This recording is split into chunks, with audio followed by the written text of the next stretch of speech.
My wife and her, who's also her best friend, stole $250, $0 from our joint account, and then filed a complicated legal battle over the house, claiming she's the sole owner after lying about a secret prenup.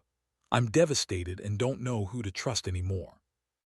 I never thought I'd find myself in a situation like this, but here I am trying to piece together how my wife, who I thought was the love of my life, turned out to be the biggest betrayal I've ever experienced. The worst part, it all started with something so seemingly innocent, her acting a little distant, secretive even. I had noticed her phone buzzing constantly, and she'd suddenly become overly defensive whenever I asked who she was texting. Little things, but enough to make me suspicious. Then one night I stumbled across a series of texts on her phone. At first I thought it was just her talking to someone she'd always been close to, but as I scrolled further my stomach sank. The messages weren't just friendly, they were flirtatious, explicit even, and the way she talked about us and our future was all a lie. The biggest shock, the guy she was cheating on me with was her Mike. I mean, they'd been working together for years, but I always assumed they were just friends. Turns out they'd been sneaking around behind my back for months. What made it worse was the timing. Just a week before had been acting strangely, canceling plans, avoiding intimacy, and snapping at me over the smallest things. I had brushed it off as stress or work pressure, but now I knew better. She was having an affair, and I felt like I'd been hit by a freight train. My mind raced to figure out how long this had been going on, what else I didn't know about her. I even found her phone records, dozens of late-night calls and texts with Mike. All the clues were there, and I'd just been too blind to see it until I finally looked. The day I confronted her, I was furious. I waited until she came home from work, her usual overconfident smirk glued to her face, like she knew she was getting away with something. I showed her the messages, the call logs, everything. Her reaction, she looked at me with that bitchy smirk, rolled her eyes and told me I was overreacting, that it wasn't a big deal, that I was just jealous and insecure. She laughed and said, "You're making a mountain out of a molehill, like this was just some stupid misunderstanding." But I knew better. I could see the guilt in her eyes, the way she hesitated, the way she tried to deny it even when I had proof right in front of her. That moment hit me like a punch to the gut. I'd trusted her with everything, our house, our savings, even my future. And now I found out she'd been sleeping with another man, lying to my face and probably planning to keep this secret forever. The betrayal wasn't just about the affair. It was about the lies, the deception, the way she'd manipulated me into thinking everything was fine. I felt a mixture of anger, sadness, and confusion. How could she do this to me? How could she lie so effortlessly? I kept asking myself if I'd missed the signs, if there was anything I could done differently. But deep down, I knew this was about her choices, not mine. Still, it hurt so much to realize I'd been living a lie and that the woman I loved was capable of this level of betrayal. After that confrontation, everything changed. I couldn't sleep, couldn't eat. My mind kept circling back to the fact that I'd been cheating, lying, and now she was trying to gaslight me into thinking I was the crazy one. She kept insisting she was just stressed, that she didn't mean for it to happen, and that I was overreacting because I don't understand her. Yeah, right. I could see through her bullshit now. She's always been the kind of woman who manipulates her way out of everything, blaming everyone else, never taking responsibility. But this was a different level. I started digging into her phone, her emails, her bank accounts. I wanted to know everything.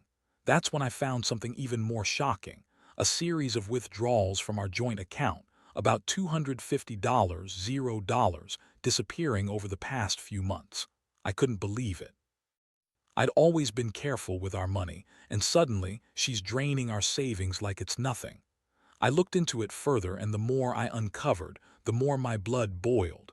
It turns out she and Mike had cooked up a plan to siphon off our money, claiming they needed it for some business venture, but I knew better. They'd been planning this for a while, probably talking about it right in front of me, and I never saw it coming. I felt like I'd been hit by a freight train. My wife, the woman I trusted with everything, was not just cheating on me but actively stealing from us. I remember sitting on the edge of the bed, staring at the bank statements, feeling numb.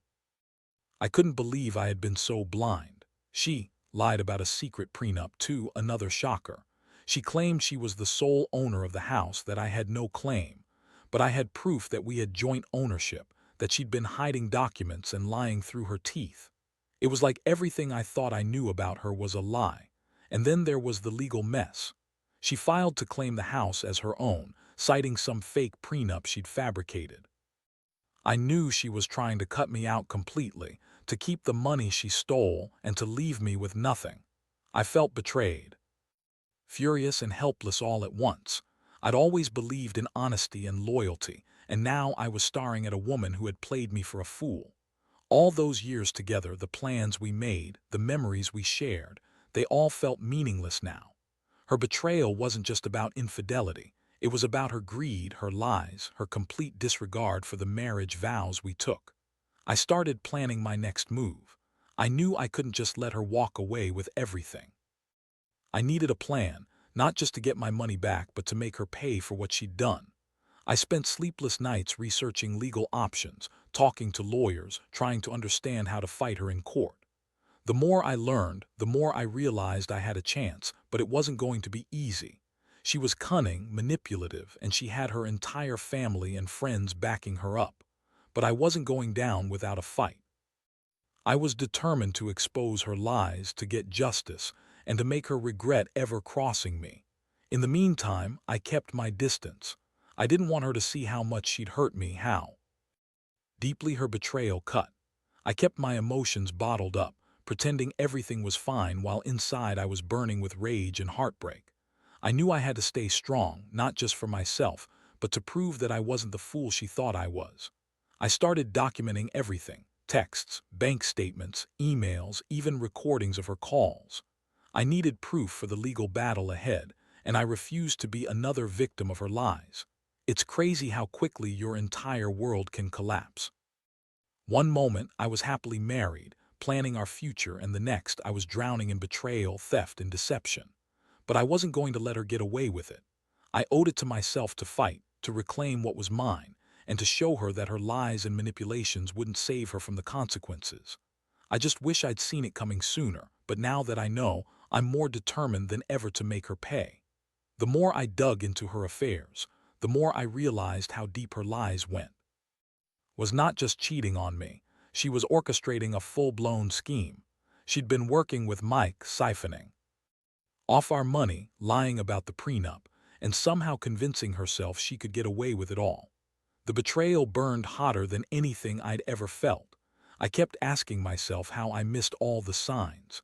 How did I not see that this woman, who once claimed she loved me more than anything, was capable of this level of deception? I started talking to lawyers, trying to figure out what my options were. It was clear she was trying to claim sole ownership of the house, citing some fake prenup she'd fabricated. I had proof that we had joint ownership, that she'd forged documents, and that she'd been planning this entire scam for months. But proving it wouldn't be easy. She had her own lawyers, her family backing her, and she was banking on her charm and manipulations to get her way. Meanwhile, her attitude was infuriating. She kept lying, denying everything, and throwing around accusations like I was the one cheating or stealing. She called me paranoid, insecure, and said I was just jealous of her success. Success? The woman had been stealing from us, lying to my face and trying to destroy everything we built. She'd even had the nerve to tell me I was overreacting, that I was making a mountain out of a molehill.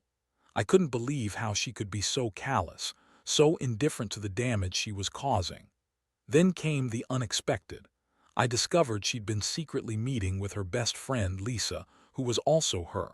I mean, I'd always suspected they were close, but I had no idea how deep their relationship went behind my back. I found messages where was confiding in Lisa about the theft, the affair, and her plans to keep the house and the money. Lisa was complicit. She'd helped cover her tracks, lied to me, and even helped forge some of those fake documents. The betrayal was so layered I felt like I was drowning in a sea of lies. How could people I trusted do this to me? I knew I had to confront Lisa. I set up a meeting, and the truth spilled out faster than I expected. Lisa admitted everything, about helping drain the account, about lying to me, and about their secret meetings. I felt anger swell inside me. These women, who I thought were my friends, had been nothing but snakes in the grass. They'd played me for a fool, all while pretending to be my allies. I realized then that I couldn't trust anyone anymore. The people I considered close had been part of the deception all along. At this point, I'd gathered enough evidence to move forward legally. I filed for divorce, citing her infidelity, theft, and fraudulent documents. I also went after the house, fighting her claim of sole ownership. It was a messy process. She did everything she could to drag it out, trying to use her lies as leverage. But I had the proof, and I had the law on my side. Still, I knew this wasn't just about the money or the house. It was about my sense of self, my trust in people, and the shattered image of the life I thought I had. Every day was one moment I was furious, the next I was devastated, and sometimes I felt numb, like I was just going through the motions. What made it all worse was the realization that she'd been planning to leave me with nothing. She'd been spending money recklessly, knowing she had the legal upper hand. She'd even made plans to move out once she got her hands on the house, leaving me with nothing but a hollow shell of what we once had. And the worst part, I still loved her, or at least I thought I did. Deep down, I wanted to believe there was some good left in her, that maybe she'd come to her senses. But after everything I uncovered, I knew that trust was gone, completely shattered. I spent days just trying to process it all. I kept asking myself how I could have been so blind, so naive. It's like I was living with a stranger, one who had been plotting her escape and her revenge for months. I never thought I'd be the guy sitting here, betrayed, robbed, and discarded like trash. But I was learning painfully that sometimes you have to hit rock bottom to realize your worth. And I knew that I had to rebuild my life, my hope, my trust. Even if that meant starting over from scratch, I was determined to come out of this stronger. I just wish I'd seen the signs earlier, but what's done is done. Now, I had to focus on fighting for what was rightfully mine and trying to put the pieces back together. The legal battle dragged on longer than I expected, was relentless, using every trick in the book to delay, deny, and manipulate her way out of losing everything. She brought in her own lawyers, hired private investigators, and even tried to turn some of our mutual friends against me. It was like she was trying to rewrite the story, to make me out to be the bad guy. But I had the evidence, texts, bank statements, forged documents, Lisa's confessions, and I made sure it all got into the court records. Still, it was exhausting, emotionally draining, and I felt like I was fighting a war I couldn't see the end of. During this time, I started to really reflect on what had happened. The betrayal, the theft, the lies, it all cut so deep. I kept wondering how someone I loved so much could turn into this manipulative, greedy person. Always had a bitchy side, sure, but I never imagined she'd be capable of orchestrating something this elaborate.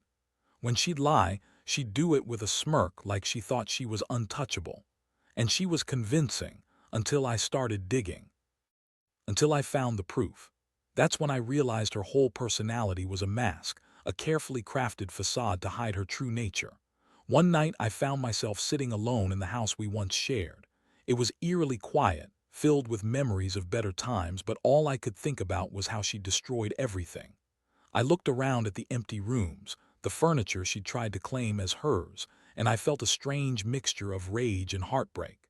How could she do this? How could she betray me, steal from us, and then try to erase me from her life? I remember feeling so furious I could have punched a wall. But instead, I took a deep breath and reminded myself that revenge wasn't about violence. It was about justice. I decided to take matters into my own hands in a different way. I started to leak some of the evidence to the media. Nothing too crazy, just enough to get some attention. I wanted the world to see what she was really like, how she'd lied, cheated, and stolen. It was risky, but I felt I had to do something. I couldn't let her get away. With it all, the media picked up on it quickly. Articles surfaced exposing her lies, her affair with Mike, her shady financial dealings. It wasn't long before her reputation took a hit, and her friends started distancing themselves from her. That was a small victory, but it felt good to see her cornered.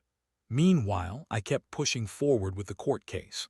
I hired a private investigator to follow Lisa and gathering more proof of their collusion. I also discovered that had been secretly meeting with a lawyer friend of hers, trying to find ways to manipulate the legal system in her favor.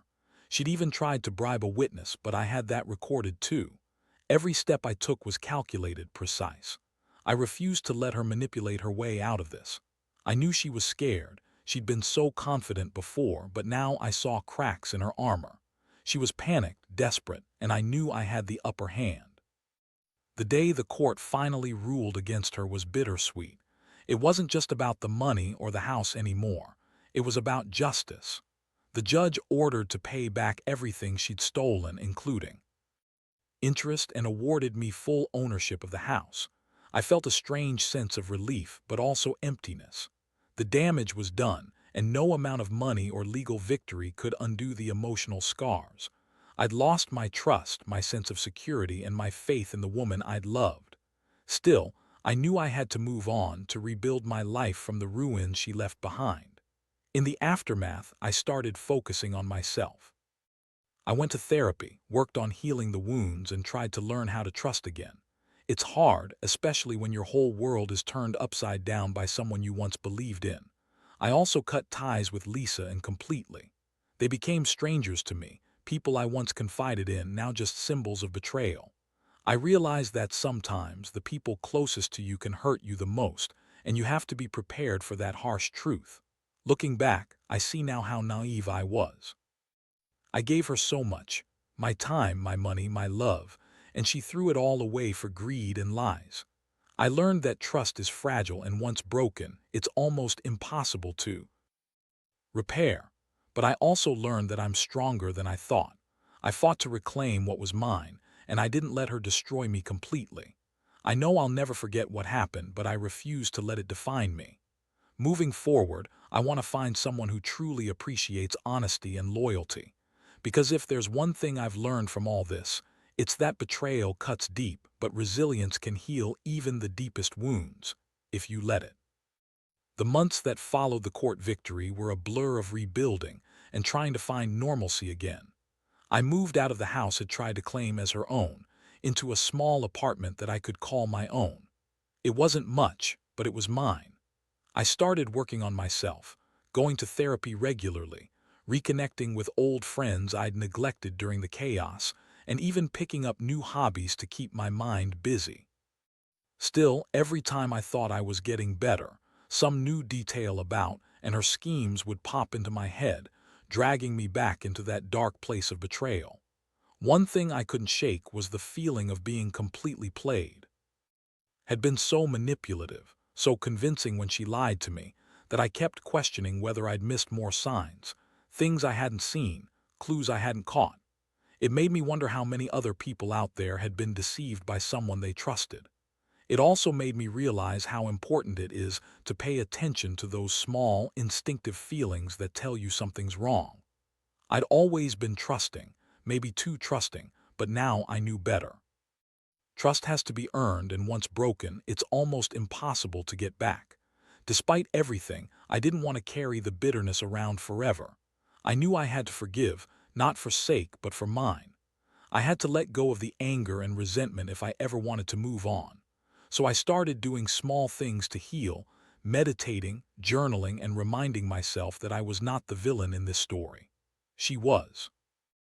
Greed and lies led her down this destructive path, and I was just a casualty of her choices.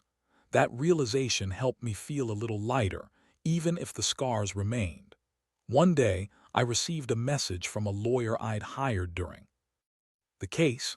It was a settlement offer. She was trying to make a last-ditch effort to settle outside court, probably hoping to avoid the full fallout. I read it carefully. It was a fraction of what she owed me, but honestly, I was done fighting. I'd already spent so much time and energy, and I just wanted to put this chapter behind me. I replied with a simple no, and told her that I'd see her in court if she wanted to continue this charade. I was done being played. That decision felt like a weight lifted. I realized I wasn't just fighting for money or property. I was fighting for my dignity.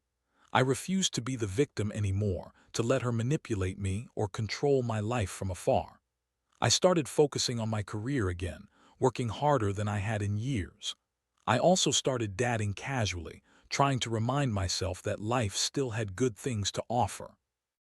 It wasn't easy. Trusting again felt like a mountain I wasn't sure I could climb, but I was determined to rebuild my sense of self.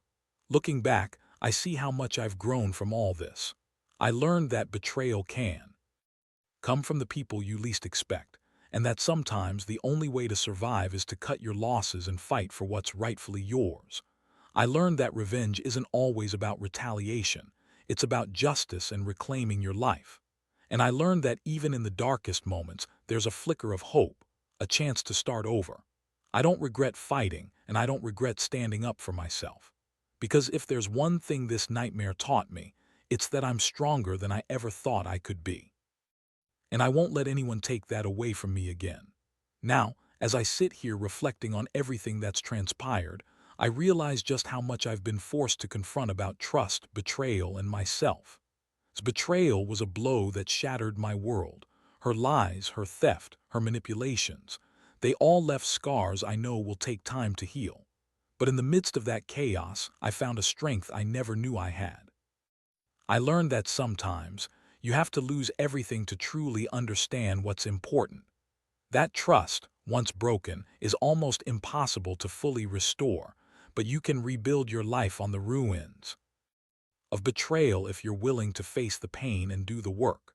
I've come to see this experience as a harsh but necessary lesson. It's taught me to be more cautious, more aware of the red flags I once ignored. It's made me realize that not everyone who smiles at you is your friend, and that sometimes the people closest to you can turn out to be the biggest enemies. But it's also shown me my resilience.